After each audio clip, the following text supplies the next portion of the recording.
If you have over $200,000 sitting stagnant in your bank, retirement account, or home equity, then you're literally losing money. On this show, you learn how to get that money working for you consistently and conservatively. Learn to grow your nest egg with your host, Shawn Winslow. Let's dive in. Welcome back to another Multifamily Monday episode. I'm your host, Shawn Winslow, and this is the Multifamily Money Podcast. What is going on, everybody? You know the drill.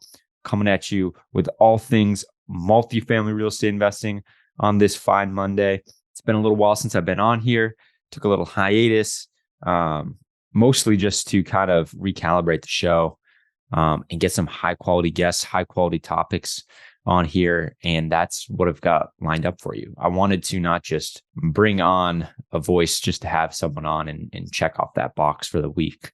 And I didn't want to just come on here and talk about stuff solo just to check that box. I wanted to bring not only quality guests, but quality content that can provide value to you all. And I believe that's what I've done. I've got some phenomenal guests lined up right out of the gate, excuse me. First one will be next Monday, which happens to be the 200th episode of the podcast. Pretty cool milestone. And to celebrate bringing on a special guest, returning guest, especially a special guest to me, one of my mentors in this business. So it'll be fun. So it was a great episode, brings a lot of content. A lot of valuable content that anyone can implement in any business they may have, not just multifamily real estate investing. But yeah, guys, I'm really excited. Got some great solo episodes lined up as well, because I think that's important. It's great to come on and hear, successful people's story, how they got there, what they're doing today. Obviously, that is impactful and that can be used. You can take actionable steps from that content. But I think it's also important for me to come on here and share timely topics, either from what I've heard from, experienced people I know in my circles, what I've implemented, what I've done, and just the research I've done on these topics that I think are important. So, all right, that was a long-winded opening here. But as always, guys, if you do get value out of this, it would mean the world to me if you would share this with someone else. Share this with someone else you think could also get value. Because that's how this show grows. And I'm on here to help people meet awesome people, connect with amazing people. And the way to do that is to get it out to more ears and eyes. So if you get any value from this, please do share. Don't do any type of advertising or promotion to do it. And that's just how we do it. And also, if you haven't left a rating and review, I would be honored if you did that as well. All right, guys, today is going to be a quick one. It's a topic when it comes to getting under contract on a deal. And I think it's very important, this topic, in today's climate, when there's just so much change happening, at a moment's notice, from rates changing, lenders' appetites, terms, what's happening in the world. There's just a lot of risk and a lot of uncertainty, a lot of moving parts.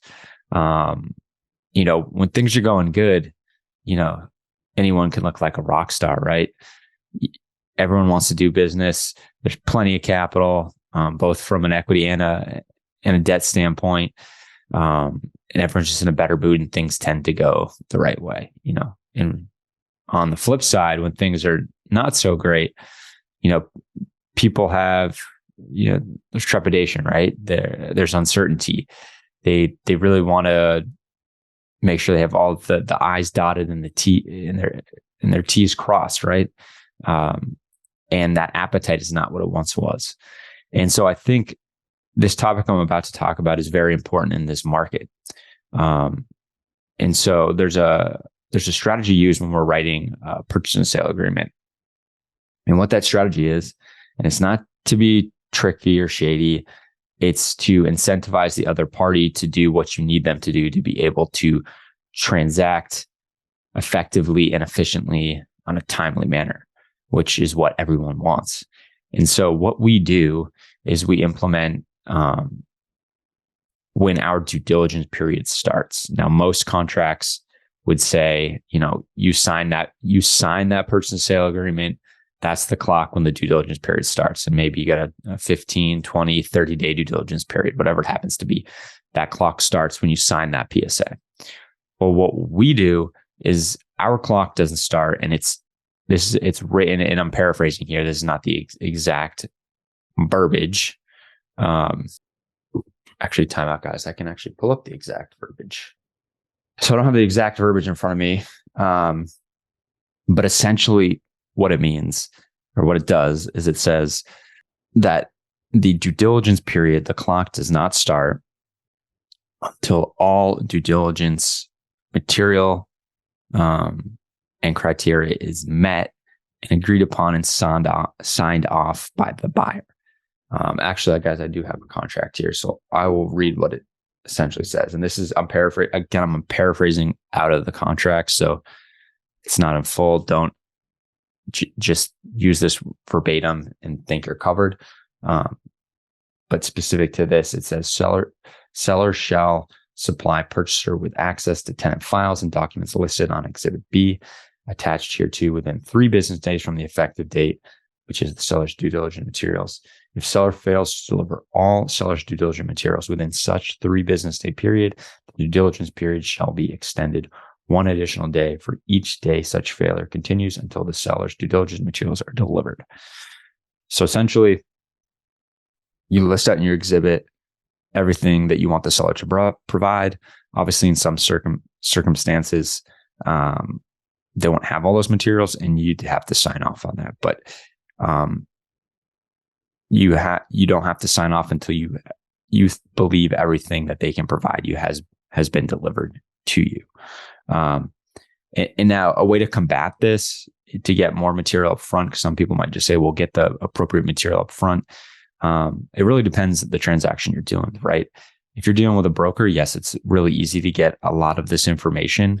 Obviously not all of it, but more detailed information, like a more detailed financial when it's listed, right? But when you're dealing with off market with a seller, which we were on our most recent deal, you're not necessarily going to be provided with that, right? So instead, we write this into the contract, and this helped us recently, right? Because on that deal, what happened was they provided us a pro forma of financials, right? And that's all they were going to provide to us at that time until we went under contract. So we underwrote it to the best of our ability based on the pro forma and the rent roll they provided. Well, once we got into contract and they started providing the materials, they provided us, financials, which were very unorganized, that they must have just hit print off of QuickBooks. And it completely changed the landscape of the deal. The deal wasn't really at that point penciling for us. Our lender was, uncertain, about these utilities, these expenses. Why aren't they matching? They're, severely off. And so then we had to go back to the seller and get more materials, which took them a long time. They had to, give us detailed explanation, which we were satisfied with, of why the R&M, repair and maintenance, was high in these years, why these utilities, the electrical, was spiking. And once all that was explained, we were comfortable. But that ate up a lot of time. I'm talking about like weeks, right? And if you're had a 20-day due diligence period, that could be, real fast, and your money's hard. And all that stuff that we had asked for, was listed in that exhibit. And so we hadn't gotten the actual utility bills. We hadn't got their CapEx schedule, and all those things. If we'd gotten out of the gate, would have cleared up all those questions right out of the gate. But once we did get satisfied those questions, it was a deal. The deal was back on, but our money still wasn't hard, which was great. And then another thing happened is the appraisals came in a little under on some of the properties. So which allowed us time to, talk to our lender, talk to other lenders, talk to the seller themselves to see if, there could be any type of negotiation. And it ended up working out in our benefit.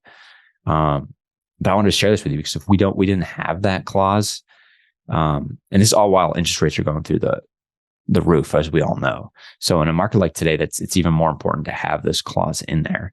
Because if they're just going to slow play you on these things, you want to have something in your back pocket to be able to protect yourself. instead of having $200,000 go hard after due diligence period ends and they haven't provided you all necessary materials. So, and this is not just for this type of market, it's for any market, right? You're going to have different type of sellers. And again, to my point, if you're dealing with a broker, this stuff is already going to most likely be prepackaged and ready to go. And if you do have a question, that broker is going to relay it to the seller really fast, and they're going to be on that seller to provide that information. Whereas when you're dealing with sellers, that's not always the case. Especially when you're dealing with a seller like we were, that is in no position where they weren't obligated to sell. They didn't have to sell. Their business financially sound.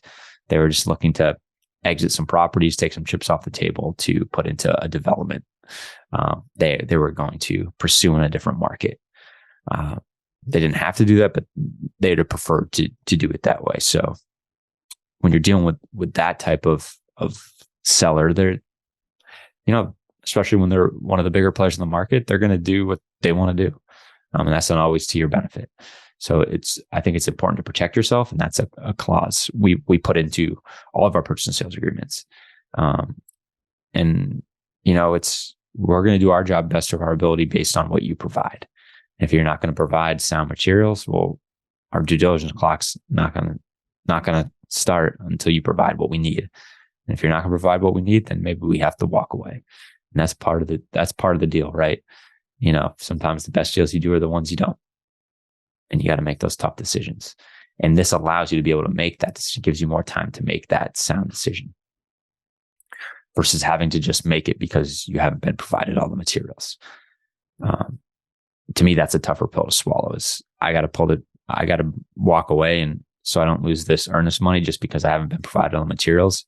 Maybe if I had been, it would have been a deal versus, yes, I was provided all the materials. It's not going to work. I got to walk away. Right. So guys, that's just a strategy we use. It's one I would advise others to implement. And some might argue, yeah, but to win a deal, you need to come in with a shorter duty DD. And if you're experienced, you can execute that. 100% agree. But I don't care who you are. If you don't get the proper materials, you can't execute that. At least not soundly, at least not with good, steward of other people's money. You got a fiduciary duty there. And I don't think you can meet that obligation if you're not collecting all the data you need. So yes, I agree. Especially in this market, any market, to be competitive, you can be competitive through terms and saying, I can execute faster. Yes, I can execute faster if you execute along with me by providing me the materials that are necessary, the access to the property that's necessary. So if you perform that in a timely manner, very fast, then I will do the same. So I think it's a great strategy that anyone can use. All right, buddy. Thanks for tuning in as always. And again, we're back at it. 2 episodes every week from this point forward. 200th episode next Monday. Yeah. Cheers to another 200, right? All right, guys. Thanks for tuning in. As always, easy doesn't pay well, and instant gratification is self-destructive. So not only get there, work hard for your money, but have it work hard for you. And that way we can all achieve personal excellence, because personal excellence is how we make this world a better place. It starts with you. All right, everybody. Catch you on the next one. Hey, this is Shawn Winslow. After being in the financial service industry for years and having candid conversations with good people just like you, I realized that so many of us are wanting an investment strategy that provides solid returns and consistent income without the bumps in the road. There's little known secret that your financial advisor doesn't want you to know. There is investment out there that is less volatile and the returns are stronger. Get more details by going to greenbriercg.com and clicking on the free e-report. And by the way, if this show has provided you any value, then feel free to leave an honest written review and of course, share it with a friend who needs it. See you next week for another great show.